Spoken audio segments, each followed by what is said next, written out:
If you are a woman and wondering if fasting is good for you, well, without a doubt the response is yes. Fasting maintains and regulates healthy hormone levels. The important thing to remember is that women should fast differently than guys do, so they must know when and how to fast during hormonal times. Women need to be conscious of two distinct hormonal peaks. The first peak is estrogen, around the time of ovulation on day 14. So you should break your longer fast if you are trying to get pregnant while fasting because you need to consume glucose and insulin during this period. Remember that during a fast, cortisol levels rise, causing progesterone levels to fall. Progesterone is the second hormonal peak around day 21. The worst periods to perform a prolonged water fast, like a 36 hours, 48 hours, or 3-day water fast, are the days before this progesterone peak. Your window for progesterone building is days 17 to 21, so you should concentrate on avoiding anything that could deplete progesterone during this time. I'll talk more about what you can do during this time in a minute.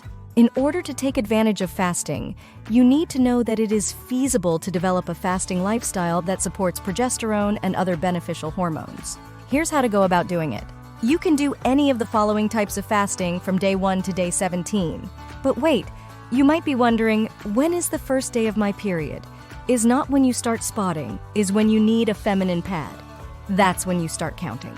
Okay, now back to the types of fasting. The first one is intermittent fasting. Second, autophagy fasting.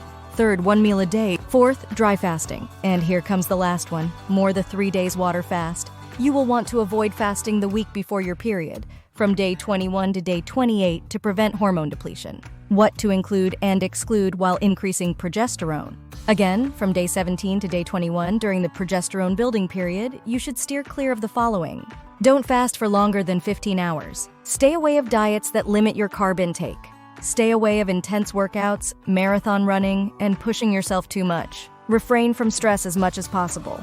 Additionally, at this time, you should lean toward progesterone-boosting foods that might not typically be ketogenic. Beans, pumpkin, squash, and citrus fruits, seeds and nuts.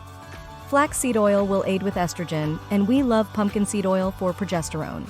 Cruciferous vegetables such as Brussels sprouts, cauliflower, broccoli, and grass-fed meat. What type of fasting for progesterone? There are 3 types that are recommended. Intermittent fasting, fasting no more than 15 hours. And last but not least, carnivore fasting. You might be wondering why a carnivore diet is appropriate at this time. Well, is because grass-fed meats are a fantastic source of progesterone. You can also practice yoga, meditation, and breath work to boost progesterone and reduce stress. This video is not intended to take place of medical advice, diagnosis, or treatment. Remember, while these tips may have potential benefits, individual responses can vary.